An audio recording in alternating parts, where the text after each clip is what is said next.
Assalamualaikum warahmatullahi wabarakatuh. Perkenalkan, saya Humzah Nur Alicia, NIM 154.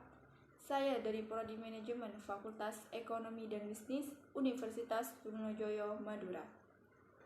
Di video kali ini, saya akan menjelaskan kepemimpinan Utsman bin Affan. Sebelumnya, saya akan menyampaikan biografi dari Utsman bin Affan. Nama lengkap beliau adalah Utsman bin Affan Al-Amawi Al-Quraisy, akrab disapa Abu Abdullah. Beliau berasal dari Bani Umayyah.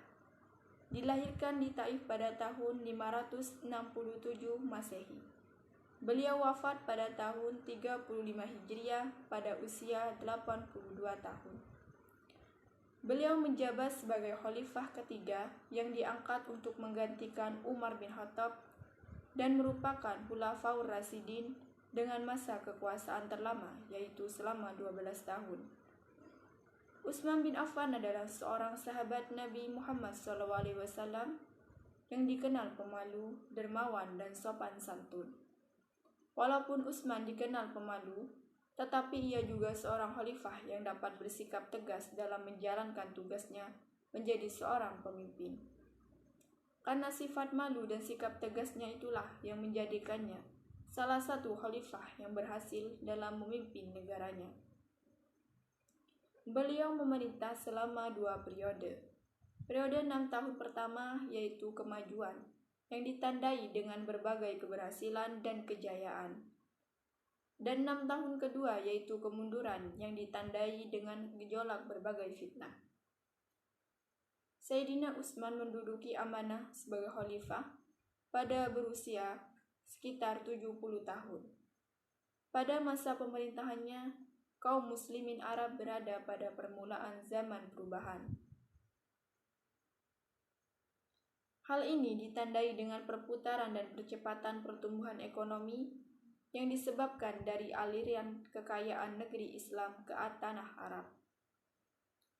Seiring dengan meluasnya wilayah yang tersentuh syiar agama, kemakmuran benar-benar dirasakan oleh rakyat pada saat itu.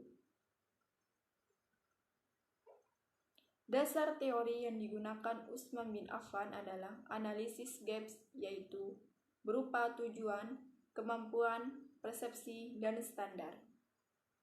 Yang pertama yaitu tujuan. Utsman bin Affan adalah memiliki tujuan, akan meneruskan apa yang telah dilakukan pendahulunya, juga akan membuat hal-hal baru yang membawa pada kebajikan. Dakwah Islam pada masa awal kekhalifahan Utsman bin Affan menunjukkan kemajuan dan perkembangan yang signifikan dan melanjutkan dakwah pada masa khalifah sebelumnya.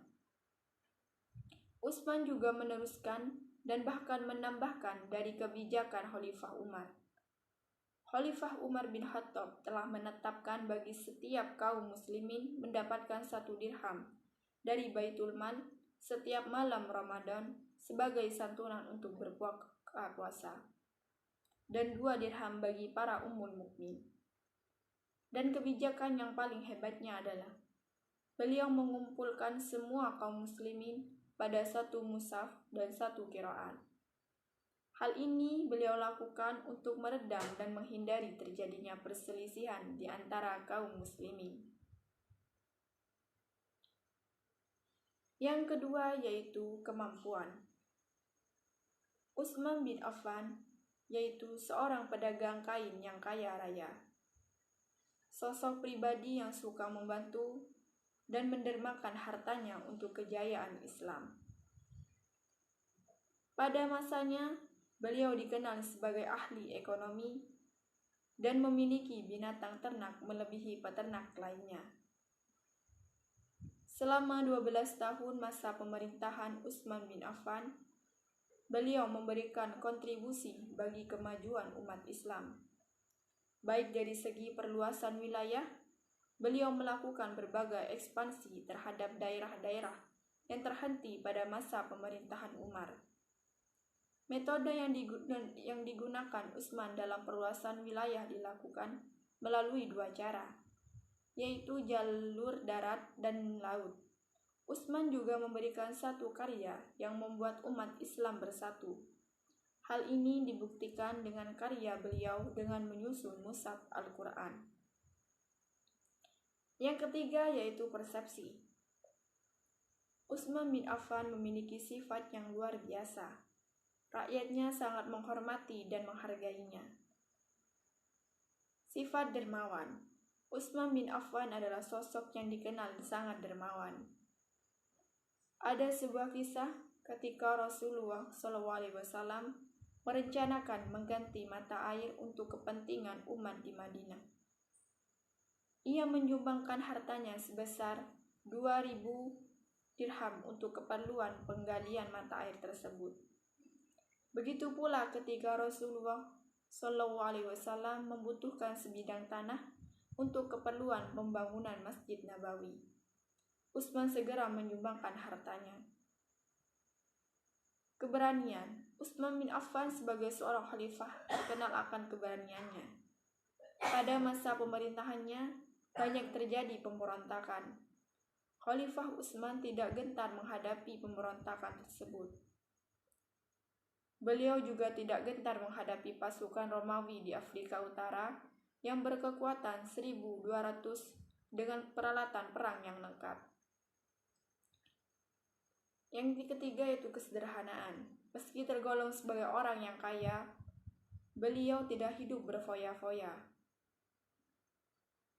Perilaku hidup sederhana baik dalam berpakaian, tempat tinggal, dan makanan. Diceritakan oleh Suhrabil bin Muslimin bahwa biasanya Utsman memberi makan mewah seperti yang biasa dihidangkan oleh kaum penguasa. Tetapi di rumahnya, beliau biasa memakan roti dengan cuka ataupun dengan minyak. Keteguhan hati atau keteguhan akidah. Setelah mendengar Utsman bin Affan masuk Islam, pamannya yang bernama Al-Hakam bin Abil As sangat marah. Beliau mencambuk Utsman berkali-kali agar kembali pada agama nenek moyangnya. Namun beliau menjawab, "Demi Allah, saya tidak mengganti keyakinanku. Aku tidak akan meninggalkan agama yang diajarkan Rasulullah, apapun yang terjadi pada diriku." Ketika pamannya mengetahui keteguhan akidah yang dimiliki Utsman dan tidak mungkin untuk memaksanya kembali pada kepercayaan nenek moyang, maka akhirnya Al-Hakam melepaskan Utsman bin Affan. Yang keempat, standar. Gelar Utsman bin Affan sebagai Dzunurain tersebut diberikan kepada beliau karena beliau dipercaya untuk menjadi pemilik dua cahaya, yaitu diberi kepercayaan untuk menikahi dua putri Rasulullah SAW, Ummu Kulsum dan Ruqayyah. Pada awalnya Utsman bin Affan menikahi Ruqayyah terlebih dahulu. Namun Ruqayyah meninggal dunia. Setelahnya Rasulullah menikahkan Utsman bin Affan dengan anak perempuannya, yaitu Ummu Kulsum yang tidak lain adalah adik Ruqayyah. Setelah pernikahan keduanya dengan putri Rasulullah SAW, kemudian Utsman bin Affan dijuluki sebagai Dzunurain. Beberapa ulama juga berpendapat bahwa alasan diberikannya gelar Utsman bin Affan sebagai Dzunurain yaitu didasarkan kepada kebiasaan beliau yang selalu membaca Al-Quran di setiap malamnya. Oleh karena itu, beliau dijuluki sebagai pemilik cahaya. Gelar juga didapatkan oleh beliau yaitu Abu Laila, yaitu istilah untuk beliau yang terkenal akan sifat lembutnya. Terima kasih dan semoga bermanfaat. Wassalamualaikum warahmatullahi wabarakatuh.